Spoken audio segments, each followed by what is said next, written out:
gente, voltando e falando da empresa tomadora de serviço, então a empresa tomadora de serviço, ela vai ser aquela empresa, uma pessoa jurídica ou entidade a ela equiparada, que celebra contrato de prestação de serviço com a empresa tomadora do serviço. Então, a gente vê que essa empresa tomadora, ela pode ser pessoa jurídica ou entidade equiparada. Quando o legislador fala, e a doutrina entende assim, né? Quando o legislador fala em entidade equiparada, ele exclui a pessoa física. Então, acaba trazendo apenas, quando fala entidade, a questão da massa falida e do condomínio, que poderia ser uma empresa tomadora. Mas aí ela exclui a parcela da pessoa física, né? Que seria o profissional liberal, que pode ser equiparado a empregado ou a empregador, tá? Então, não se admite que pessoa física celebre um contrato com empresa de temporária, né? Para que seja disponibilizado esse serviço. Então, não é permitido pela legislação. Então, pode-se fazer um contrato por prazo determinado, no caso, que a gente vai estudar na próxima aula sobre contratos, e aí a gente vai ver o tipo de contrato que existe, que é o contrato por tempo determinado, né? Continuando aqui falando sobre temporário, a gente vai falar agora sobre o tipo de contrato que é necessário para o contrato temporário. Então, para existir um contrato temporário, esse contrato ele tem que ser solene, né? Então, o contrato entre a empresa do trabalho temporário e a empresa tomadora de serviço é um contrato solene, é um contrato escrito. Então, é necessário que tenha essa forma escrita, e aí a própria lei vai trazer quais são os critérios que tem que ter, né? O motivo justificador, tem que ter valor da prestação de serviço, prazo de prestação de serviço, disposição sobre segurança e saúde do trabalhador. Então, ela tem que ter todos esses critérios, né? Tem que estabelecer, e aí a própria legislação traz quais são as necessidades para esse contrato, que é um contrato civil, um contrato de prestação de serviço. Lembre-se, é um contrato de prestação de serviço entre empresa tomadora de serviço e a empresa temporária, tá? E aí, quais são essas condições do trabalho, né? Quais essas condições que esses empregados, eles devem trabalhar? Então, é necessário que se forneça, né, que a empresa tomadora de serviço, ela forneça um ambiente salubre, né, para que esse trabalhador possa exercer as suas funções. Então, é responsabilidade, aí a gente vai no artigo 9º, parágrafo 1º, que vai trazer que é responsabilidade da empresa contratante, ou seja, a empresa tomadora, garantir as condições de segurança, higiene e salubridade dos trabalhadores, quando ao trabalho for realizado em suas dependências ou em local por ela designado. Então, cabe a essa empresa tomadora trazer essa responsabilidade da empresa contratante para que seja um ambiente salubre para esse empregado trabalhador. E também é previsto, aí a gente vê uma diferenciação entre o terceirizado amplo, né, daquele terceirizado que não é temporário, porque a legislação fala que é necessário, né, deve-se dar o mesmo atendimento médico e ambulatorial e de refeição que é destinado a um empregado permanente da empresa, é necessário que isso também seja feito para um empregado temporário.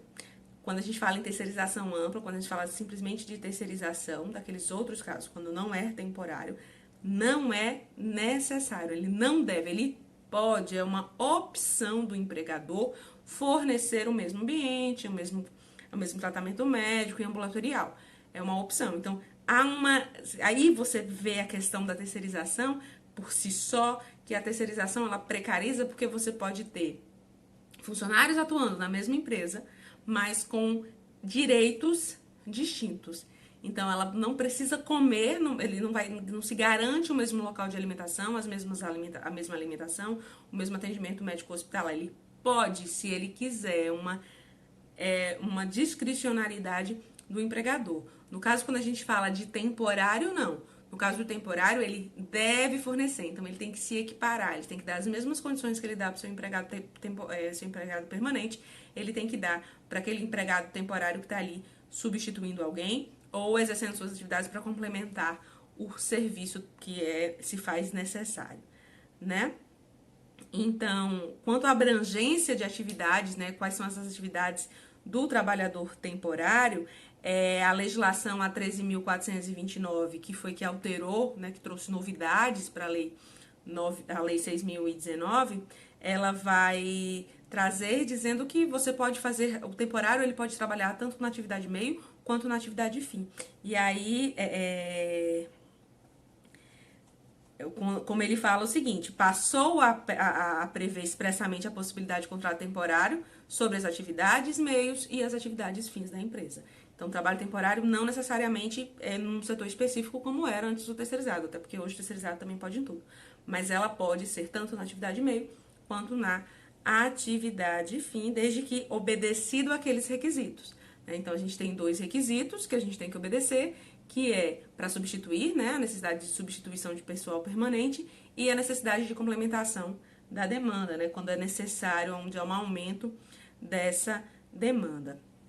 Não há vínculo de emprego entre o trabalhador e a empresa tomadora de serviço, tá, gente? O vínculo de emprego desse trabalhador é com a empresa que o contrata, é com a empresa de trabalho temporário. Então, essa empresa que intermedia essa relação. Ele apenas exerce as suas funções na empresa tomadora de serviço. Mas, professora, pode ter? Eu posso conseguir configurar? Pode, você pode conseguir configurar. Se você observar que houve fraude na relação, né, nessa questão do trabalho temporário, né, não foi observado esses requisitos, os requisitos não foram observados, não foi por ou seja, não é por uma demanda necessária, não é para substituir alguém. Se você verificar que há uma fraude, aí sim você descaracteriza o contrato de relação de emprego e aí o contrato de relação temporária e aí você passa a fazer vínculo entre empregado e empresa tomadora de serviço. Mas no geral, né, pensando aqui numa situação legal, numa situação que agiu de forma legal, se a gente pensar assim, essa empresa, ela não tem vínculo, né? Não vai gerar, não tem o vínculo entre o empregado e a empresa tomadora de serviço. Apenas o vínculo é entre o empregado e empresa temporária, né? De emprego temporário. Então, só se reconhece diretamente no caso de haver alguma fraude. Preciso salientar a vocês que quando se fala em vigilância e transporte, a legislação é outra.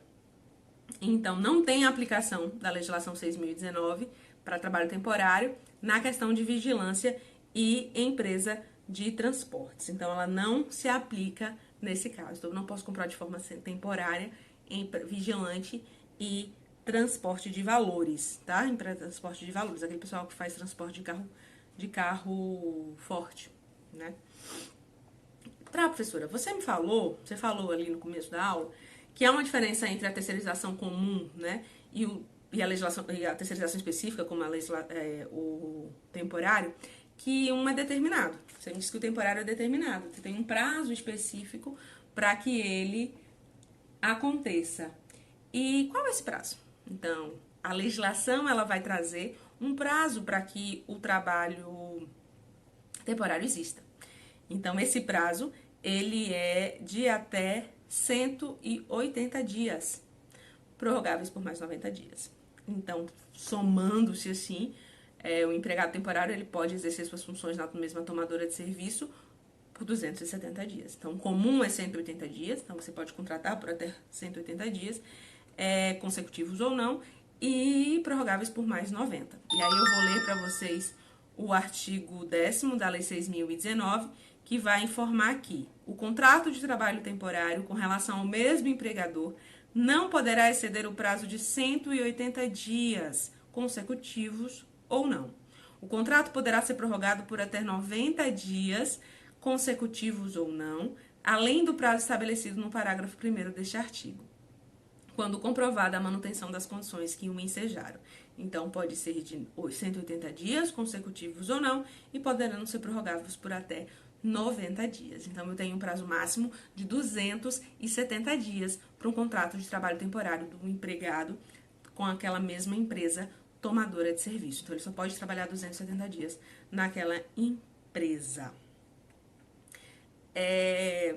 Passou, professora, se ele trabalhou mais de 270 dias, descaracteriza o contrato, né? Você fere um dos requisitos para o contrato de trabalho, do contrato de trabalho temporário, né? É também necessário salientar que há uma proibição de cláusula de reserva. Então, eu não posso, no meu contrato, proibir essa empresa. Eu tenho uma empresa de trabalho temporário, né? Eu não posso proibir, fazer no meu contrato, proibir que a empresa contrate o trabalhador que era temporário. Gostei muito do seu serviço, né? A empresa tomadora tá lá, você trabalhou 270 dias, eu gostei bastante do seu serviço e agora eu quero contratar você como meu empregado. Não se pode fazer uma cláusula de reserva, né? Eu não posso proibir, no contrato não pode haver essa proibição de que a pessoa não pode ser contratada depois pela empresa, né? Até porque se a pessoa, né, se tiver esse interesse, ela pode ser contratada por essa empresa.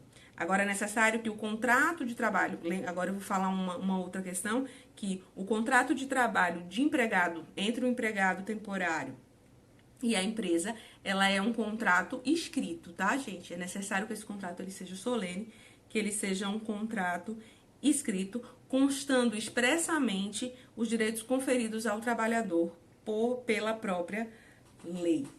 Certo? Qual é a responsabilidade, então, professora, do tomador de serviço, nesse sentido, né? Ele está tomando serviço, qual é a responsabilidade? O tomador de serviço, ele tem, né, a responsabilidade, no caso de falência da empresa, né?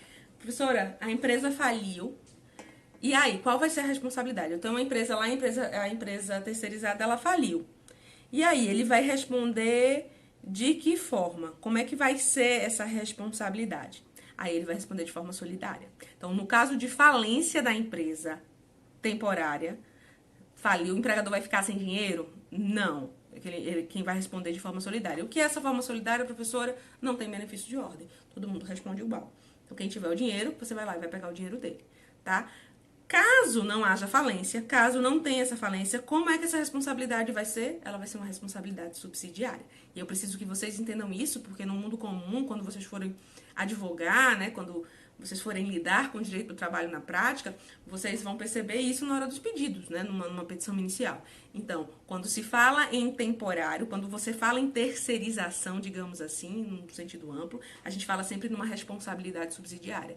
Então, o tomador de serviço, ele vai responder de forma subsidiária sempre. Benefício de ordem. Primeiro eu procuro do empregador direto, depois eu vou para o empregador tomador de serviço.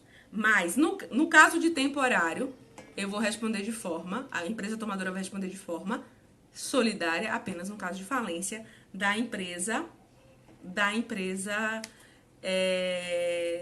temporária, né? Houve isso, houve essa falência, eu vou responder, a empresa tomadora vai responder de forma solidária, porque o empregado precisa receber o seu salário, precisa ganhar o seu direito. Caso seja constatado fraude, como eu já havia falado, caso seja constatado fraude nessa relação de temporário, né, na verdade, não obedeceu aos critérios, passou-se do tempo, eu tenho uma declaração de vínculo direto do trabalhador com a empresa temporária ou com a empresa tomadora, e aí eu tenho uma responsabilidade também solidária. Então, eu vou ter a responsabilidade solidária no caso de fraude de falência e vou ter a responsabilidade subsidiária no caso comum, né? No caso de empregado temporário, quando não há o pagamento das verbas rescisórias, quando há algo para pagar, quando falta algum direito, a responsabilidade da tomadora ela vai ser sempre subsidiária, exceto no caso de falência e no caso de fraude. E quais são esses direitos, professoras, que são assegurados aos trabalhadores temporários? Basicamente, todos os direitos que são assegurados aos trabalhadores comuns, férias, 13º, remuneração, seguro contra acidente, proteção previdenciária, essa remuneração, e eu preciso que vocês lembrem aqui que a remuneração do temporário, ela é equivalente, ela vai ser sempre equivalente. Vocês lembram quando eu falei terceirizado? Na terceirização ampla, ela deve ser, né? A doutrina entende que deve ser equivalente, que deve ser, né, para se preservar ali, já que o trabalho é igual. Mas no trabalho temporário, substituto, quem vai trabalhar junto ali numa demanda complementar, é preciso que o salário seja equivalente, é a garantia da lei. A lei prevê que o salário ele é equivalente. E ele tem direito a hora extra, ele tem direito a todas as normas comuns. Além de tudo, ele tem direito a uma indenização de 1/12, no caso de dispensa sem justa causa. O que é uma dispensa sem justa causa, professora, que a gente só vai estar lá na frente? A dispensa sem justa causa, ela é aquela dispensa quando o empregador, ele não quer mais você lá e quer lhe demitir, tá? É uma dispensa sem justa causa. Ou término normal do contrato. Porque eu posso demitir essa pessoa antes, posso dizer, não quero mais você aqui, não quero mais, não gostei de você, não quero mais esse serviço seu aqui, quero te demitir. Aí o empregador, no caso a empresa tomadora, ela vai pagar 1/12, então 1/12 é o quê? Cada mês que ele tá trabalhando, eu conto, né, são 12 meses no ano, quantos meses ele trabalhou, eu vou e pago uma indenização de acordo com o salário. Ou no caso do contrato, encerrou o contrato, no final do contrato eu vou pagar também essa indenização por tantos os meses que ele trabalhou ali. Há uma divergência se isso exclui o FGTS ou não, mas a doutrina majoritária entende, o próprio TST entende que não exclui, tá? O FGTS continua, além dessa indenização.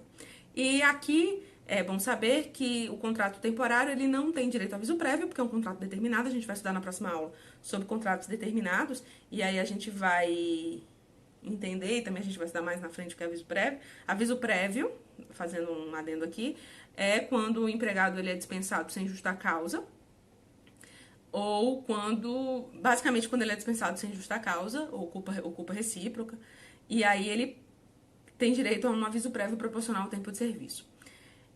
Isso normalmente em contratos indeterminados. Contratos determinados, como é o caso do temporário, não há direito a aviso prévio. Então, aqui, contrato temporário, contrato determinado, ele não tem direito ao aviso prévio. Como também ele não vai ter direito a uma indenização, né, uma multa, na verdade, que existe do artigo 479 da CLT, a gente vai estudar também, quando estudar contrato temporário, contrato determinado, que você paga uma multa se você rescindir esse contrato antes, que é do 479, é uma indenização para o empregador pelo aquele tempo que restava, ou para o empregado pelo tempo que restava. Aqui também ele não tem. Então, recapitulando, ele não tem direito ao aviso prévio e também não vai ter direito à multa do artigo 479 da CLT, que é uma indenização prevista para contratos de prazo determinado, que é o caso deles aqui, mas ele não tem esse direito. E uma outra questão é que há também, no trabalho temporário, a garantia da estabilidade gestacional, né? Então, a gestante, a gente também vai ver mais na frente, que as gestantes elas têm estabilidade e é possível também em contrato determinado, que é o contrato de temporário, e ela aí passa a ter a estabilidade pelo tempo da gravidez, né? Estabilidade da gestante, ela também tem direito. Então, basicamente, isso aí é o trabalho terceirizado, ou o trabalho temporário. É um trabalho terceirizado, é uma forma de terceirização, mas é uma terceirização diferente, porque tem legislação específica e tem direitos específicos, né? Então, ao contrário da terceirização ampla, da terceirização comum, eu tenho um prazo determinado, 180 dias, prorrogáveis por mais 90, formando até 270. Na terceirização comum eu não tenho. A contratação é livre, né? Não há hipótese, no caso de terceirização ampla, não há uma hipótese específica de que eu possa contratar só naquele momento, só para aquele determinado serviço.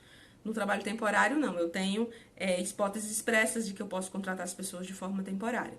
Serviço complementar e, no caso de substituição de pessoal. E o contratante, a contratada, estabeleceu empregados contratantes farão jus a salário equivalente. Ele pode fazer salário equivalente quando se fala em terceirizado e ele deve ter salário equivalente quando se fala em temporário. Então, o trabalho temporário ele tem equivalente e o trabalho temporário ele pode vir a ter, segundo a legislação. E quanto ao ambiente de trabalho, a utilizar o refeitório, utilizar a questão ambulatorial e hospitalar, o temporário ele tem esse direito e o terceirizado ele pode vir a ter, se assim for acordado. Certo, gente? Então, com essa aula, eu encerro o último assunto para a prova. A prova vai ser dia 28, eu vou colocar no sistema terça-feira. E aí, eu vou dar a vocês até a quinta-feira à noite, 11 horas e 55 minutos, que é quando o Moodle me permite colocar. Então, a quinta-feira, dia 30, eu coloco lá para vocês entregarem. A prova vai estar super tranquila, vão ser 2 ou 3 questões. Eu ainda não fiz a prova, vou fazer esse final de semana. Vai ter caso prático, não sei se todas as 3 vão ser, provavelmente sim, mas se não, pelo menos um caso prático vai ter. E aí eu vou abordar tudo que a gente viu em aula, tá? Sobre relação de emprego, aqueles critérios da relação de emprego, sobre empregador, e aí eu peço que vocês deem uma olhada em grupo econômico, deem uma olhada nos conceitos de empregador, a questão da sucessão trabalhista, a questão do sócio retirante, que são questões também que caem, você está meio um pouco preocupado também com a AB, são questões que caem também, caem muito em concurso, caem no AB. Então, eu peço que vocês deem uma olhada nisso. A questão da flexibilização, a ideia de precarização da flexibilização, né? O que é que essa possibilidade do negociado ser superior ao legislado e aquelas hipóteses com esses limites da flexibilização. Por fim, a ideia da terceirização, o que é terceirização, a permissão da terceirização de forma ampla e sobre temporário, né? Para vocês não confundirem a terceirização ampla com o temporário, são coisas distintas, tá certo? Então, na terça-feira eu coloco a prova, vocês respondem até a quinta. Independente da prova, eu vou colocar aula na semana que vem, vou colocar 2 aulas, independente da aula da prova, aí vocês vão assistindo, tá? Porque para outra prova, a gente vai ter 3 assuntos. Então, vou dar uma dica também para vocês. Essa prova, esse primeiro momento, esses 3,5 que ainda faltam, os assuntos não são tão grandes, são assuntos legais de se estudar. Então, assim, dá um gás para tirar uma nota legal, porque os próximos assuntos, eles são maiores, né? Que a gente vai entrar em contrato, depois vai entrar em duração e depois em remuneração. São assuntos extremamente importantes e grandes também. Então, seria interessante, se vocês não quiserem ver tanta coisa, que dê uma analisada nesse aqui, porque o assunto é pequeno, não é tão pequeno, mas assim, pelas aulas dá, eu acho que acredito que dê para vocês responderem de forma legal a aula, eu não vou cobrar nada do que eu não falei. Então, é só assistir a aula que com certeza vocês conseguem responder. E a partir da semana que vem, a gente vai começar a estudar contrato individual de trabalho e depois entra em duração de contrato e remuneração. Tá certo? Bons estudos para vocês, preparem-se para a prova, qualquer coisa eu tô aqui para tirar qualquer dúvida de vocês. Tá bom? Um grande beijo, bom final de semana e até mais.